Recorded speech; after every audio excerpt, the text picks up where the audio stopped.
The booster rollout is going fantastically well, so thank you so much to everybody who's come forward. We had 214,000 people just come over the Christmas weekend, and we've done 32.4 million people so far. So thank you to all the volunteers, the Army, obviously our brilliant NHS staff, and most of all for everybody who's come forward.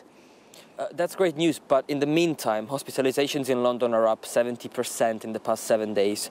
Now, given these concerning numbers, isn't it too risky to leave things as they are without introducing further restrictions ahead of New Year's Eve? Well, clearly that's been the big question. That's the one that we've spent every day, a number of times a day, looking at the data so that we could inform those decisions. And yes, there are, increase in the number of cases. Many of those people going into hospital are actually going in with COVID, so they actually get tested on the way in. But we do watch very carefully all of the data, and we have had some good news that it does seem to be a bit milder in terms of severity. But we do watch the hospitalisations, and we do watch the number of people in hospitals all the time.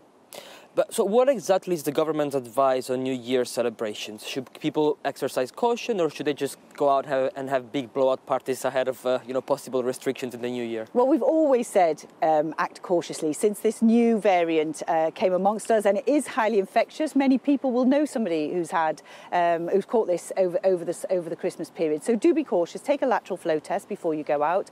Go to well-ventilated areas. I've been to a couple of outdoor parties actually. People have moved things to outside, so just be cautious, but do try to enjoy yourself as well, but cautiously. So if you're urging people to be cautious, that means that fewer people will be going to restaurants and pubs, and these businesses are obviously struggling at the moment because of that. They need more support in that case, don't they? Well, that's why we put a package of measures, a £1 billion package of measures in place just before this period. But I've been out a couple of times. My sister's over from the States, so we have been out to a couple of restaurants, and they've been pretty full. I'm obviously in London at the moment, but I think people are still going out, but they're just taking a lateral flow test before and obviously being a bit more cautious. In the meantime, other nations have already introduced further measures. Other nations, Scotland and Northern Ireland and Wales. And some MPs are saying that they are being too cautious. What's your view on that?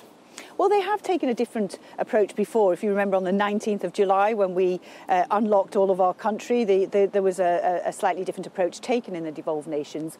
We were looking at the data, and we wouldn't hesitate to act if we saw that the data told us that we needed to introduce further measures. But so far, that's not what the data is telling us.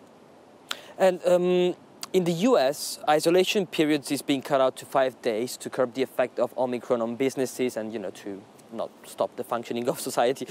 Is that something that we should consider over here?